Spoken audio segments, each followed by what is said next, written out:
How's it going, everyone? My name is SwingPoynt, and today we're gonna do that Q&A that I told you guys we were going to be doing on the most recent, what was it called? Would you rather video? Oh god, it was a click the button. I don't know. It was the Smasher Passionately video that we just did. I was like, hey guys, you got questions? Go ahead and ask them. And then people asked a bunch of questions on there. I tweeted out, hey, you guys got questions? And people asked me questions on Twitter with the hashtag AskSwingPoynt.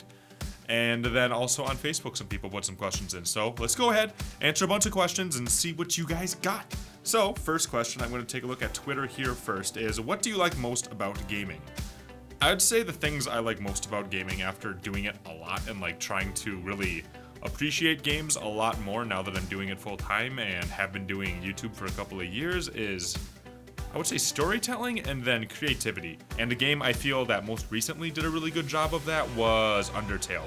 Excellent story, and then just creativity all over the place, and then just like not being afraid to do something that isn't normal. You know what I mean? I like that a lot. Second question here is from OGChanYT. What is your favorite game you played on the channel in 2015? Ooh, God, I don't even know. You know, I'm looking through my videos here, and there's just so many good ones. There was Life is Strange, there was Until Dawn, there was Emily is Away, there was Stray Cat Crossing. There's, like, Undertale. I can't pick, man. There is just way too many amazing games for me to pick which one was my favorite, because I don't even know. Ruka90 asks, do you know the Muffin Man? Yeah, I do, and I killed that son of a bitch. Another question from Wolf is, do you have a favorite cat of yours? So I'm guessing like between Chubbs, Larry, and Daisy. I mean, I hate to pick one of them. I would say that Larry and I definitely get each other the most, but I make sure, this one thing I do is I make sure I pet all of my cats equally so that they know I love them all, because if you've ever had more than one cat, you possibly have seen, or probably have seen, how they get jealous of each other. They're needy little animals, man. They get emotional. AJ Sandu asks, how many cats can you suplex? I don't even know what suplexing is. Oh god, I feel like I need to know this because of internet. Who is suplexing who in this picture? I think it's the guy on the bottom doing the suplexing, right? I don't know. At least 40 cats. Okay, at least 40. 100,000. Riding Kagura asks, how much does SwingPoynt play if SwingPoynt's cats are in the way? Absolutely nothing. I don't play at all because I just sit and I look at their stupid little cat butt. You ever seen a cat butt? It's like the weirdest looking thing in the world. It's kind of gross. Ew. Zachary Snackery asks, do you have your Christmas decorations up? Yes. Yes. Because I'm not putting any up. Because I have 3 cats, one of which is a little terror and loves to tear apart anything that could possibly have happiness inside of it. So, because of that, I'm not putting up any Christmas decorations because they would just be broken or all over the ground, or like my Starburst unwrapped and scattered all over the floor. I don't know how she did it. Like, I had Starburst on the table in the kitchen, and they're like, I came into my room and they were like unwrapped all over my computer room. SwingPoynt is Bay asks, as a kid in school, were you the badass kid or the class clown or the ghost that no one ever noticed? I would say it changed a lot, and depending on what part of school I was in. When I was young, I was definitely really hyper. When I was like, I don't know, maybe like 10 to 12, I was like that nerdy kid. I'd say 15 is when I really hit puberty, so that helped out a lot. I actually like started becoming a lot more confident in myself, so people like were nicer to me all of a sudden. It was really dumb.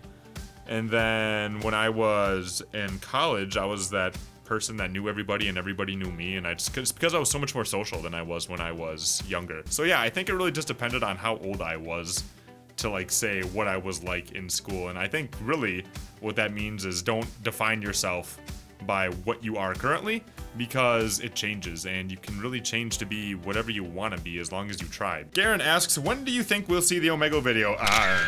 Trojan Pierce asks, were you studying hard in college, or were you just sitting back and enjoying video games and fail at every exam like me?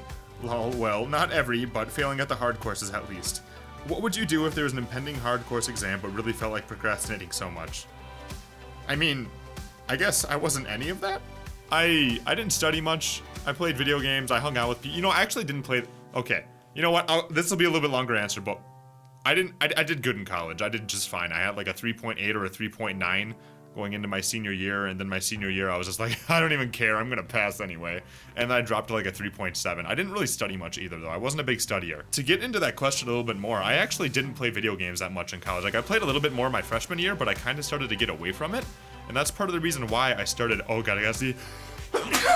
That's part of the reason why I started YouTube, because I realized I was kind of moving away from video games, and I didn't want to do that. I wanted to make sure that I didn't lose something that I really liked, which was playing games and enjoying moments and things like that, and, you know, sharing those moments with other people. And then I guess in terms of the procrastinating, when it came to group projects, I never procrastinated, because if it's someone else's time that's relying on me, I never, ever, ever procrastinate. If it's my own time and I can take care of it whenever, then no big deal. On a really, really good prepared SwingPoynt day, I would go 2 days before a test came out, and then I would just rewrite all of my notes, and then I would be completely good for the exam. I'd get like 100%. So that's really all I had to do, was show up to class, take notes from the teacher, and then go ahead and rewrite all my notes like a day or two before the exam, and it was the easiest thing ever. Ryoko asks, do you like Psy's new song? I'm guessing that's Daddy.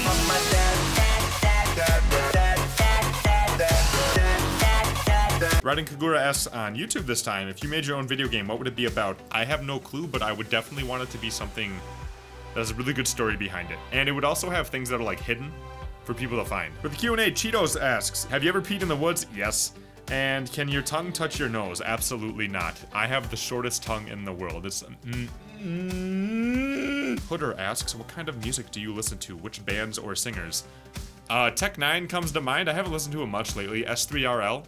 I listen to him a lot too. Colin Dawson asks, what inspired you to start YouTube? Kinda already answered this. I didn't want to like forget video games, because I started to drift away from it when I was in college. And then another thing that I guess inspired me was really just wanting to make other people smile and be happy and things like that. BTG asks, how does it feel having 86,000 subscribers? Do you ever feel pressured or overwhelmed by the growth you've had?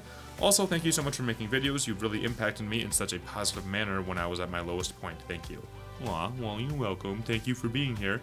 In terms of being pressured or overwhelmed, yeah, a lot.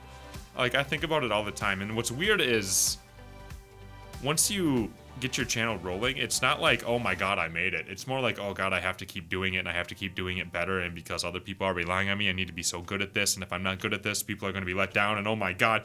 And then one thing that is a good thing and a bad thing about YouTube is that it never turns off. What's good about it is that you can always come to it and talk to people all the time, and there's always something going on, and what's bad about it is that you don't really get a break either. It's not like, I put in my 8 hours for today, I'm done, I'm gonna go relax and do something else. It's always like, and maybe this is just the type of person I am, I don't know, but it's always like eating in the back of your mind, like, man, I'm not working on YouTube right now, and I totally could be working on something to get myself a little bit further ahead, and to like, has its pros and cons, but yeah, there's definitely pressure, and there's definitely times where I question myself and question whether or not I'm doing things right, or whether or not I'm gonna go anywhere in the future with this. Those are things that creep up into my head often, but just gotta stay the course, just gotta remember why I do this, which again is to make people happy, to make them smile, and to just enjoy life for what it is. Last year's Wishes asks, are you artsy in any way? By that I mean any form of art that you enjoy, paintings, music, theater, etc. I think I could be, because whenever I do stick to something like that, I can do a pretty good job, but I never give artsy things enough time to really progress with them, because people who are really good at art really work at it. It's not like they're just these magic people who can just make things out of their ass. Like, they put in a lot of time looking at techniques for drawing, trying to draw new things, or trying to, you know, create new things, I should say, not draw, because artsy goes beyond that. Like you were saying, music and all sorts of things, but like, creativity is something you train. It's not just something that people can just pull out of their ass all the time. It's a very iterative process, and anybody who you've seen who's really good at what they do has put a lot of work into what they do. So, Joaquin Pinto? Oh, I think I said that right. I don't know. Hey Mike, here's my question. What is the deal with the Larry the Cat thing always appearing randomly in every video? I just started doing that just because. Like, I just put a little Larry in the bottom corner just to see if people would say anything or notice. Some people do. I don't know, I don't put him in every video. I put him in most videos, like almost, I would say like 90% of videos, he's just hanging out in there, maybe even 95. Little Larry pops up in the bottom right-hand corner just to see you know, if people put the timestamp in there when he shows up. It's just for fun. There's no real reason behind it. Steelix, the day-old kitten, asks, what would you suggest to help a person get into the dating scene? I would say the biggest thing you can do, I guess, to get into the dating scene is to pay attention, I feel. Is a really good one. Pay attention. Yeah, pay attention to yourself, pay attention to other people, pay attention to what people like. Like, I feel like you can learn a lot about other people just by observing yourself. So yeah, give that a shot. Pay attention to yourself. Pay attention to other people. How do you say your name? Penny Mize? I don't know if I'm saying it right. I'm so sorry if I botched this. Now that you've been doing YouTube full-time for a while, how do you feel? Do you think it's sustainable to do for a long time? Not just financially, but also socially and creatively, etc. How do I feel? I feel like I need to learn a lot about myself, is how I feel. I feel like this is a great time for me to really mature and grow a lot as a person, and it really does a really great job of exposing the holes that I have in myself, if that makes sense. Because when you sit here all by yourself all the time, it allows you to think a lot, and as long as you can make sure you don't get down on yourself, it's a really good thing to do. And I feel like the biggest things I need to constantly remind myself of is don't get lazy. Like, oh yeah, I got my 2 videos done, I can go take a break now. No, I should keep working. I also keep reminding myself why I do this, and I kind of like go back to my roots of the reason why I do this is to make people smile. And the reason why I'm able to do this is because there are people out there who are kind enough to spend some time with me. So those are the things that go through my mind a lot. Those are the things, that's how I feel, I guess, right now, is I'm always just trying to make sure that I am improving myself, and those are 2 of the big things that have come from me thinking a lot lately, is just don't be lazy and remember why you're doing this. And do I think it's sustainable? Financially? At the moment, I'd say no, because the channel needs to grow more. Like, there needs to be more people here. Like, I'm doing okay, but I need to make it, there needs to be more people here for this to be something that I can honestly consider doing for a long time financially. Now, things like Patreon help out a lot with that, but I'm not giving up on making sure that we keep growing so we can do it like the natural, organic way. And then in terms of socially and creatively, socially, it's weird because I'm alone by myself all the time, where before I was always like interacting with people at work and things like that, and I'm not in college anymore, so I can't like go talk to somebody on the other side of the hallway. So socially, it's a little weird and it's a little tough. Like, you have to actively go out and talk to people. At least I do, because even though I can talk to people like through Skype and things like that, I need that person-to-person interaction. That's just the type of person I am. So I need to like go out and find people. And then creatively, yeah, I'd say that this is a very, very good outlet for creative growth and, you know, sustainability. Because, I mean, really, if you can't do it here, I don't know where you're gonna do it, because you always have to keep challenging yourself on how to be creative and how to do something that you never thought you could do before. Zachary Thomason asks, what is your greatest inspiration for anything at all? It doesn't have to be a specific thing. I feel like my greatest inspiration for anything is really just to continually be the best that I can be, because there are people that rely on it, I'd say. Yeah, I feel like that's it, because if I'm not continually trying to push myself to be the best that I can be, then people that watch these videos are going to be let down. And last question here, Sasuke Maruka. If you ever had a chance to get another pet except from cats, what would it be and why? Okay, a raccoon. I feel like a raccoon would be cool, because I feel like they'd be cute, fuzzy, and mischievous, as long as they don't like get crazy and want to go, you know, bang other raccoons. I feel like that's one thing. It's hard to domesticate a raccoon, but if I could have a domesticated raccoon, I feel like that'd be so cool, because they're big, fuzzy, cuddly, and they got hands. They can do all sorts of cool things with them. Yeah, I think a raccoon would be cool. They're smart too. Yeah, raccoon. I would like a raccoon. So, this has been the Q&A. I don't know how long this video is. I hope it's not super long. I've been recording for 43 minutes. Uh-oh. Hopefully I can make it a lot shorter. Uh-oh. So thank you guys very much for watching. Thank you guys for giving me some questions. I hope you guys got to learn a little bit about me. I really appreciate it. And now we're, you know, a little bit more acquainted with each other. So, once again, thank you guys so much. I really appreciate it. You guys are awesome. Seriously, man, I think, like, having questions like this really just help me think about who I am and what I'm doing, and I really like doing that. So, thank you so much for giving me a little bit of brain food. And aside from all that, I hope you guys are having an awesome day, and I'll see you in the next video that we do around here. Mwah, mwah, mwah.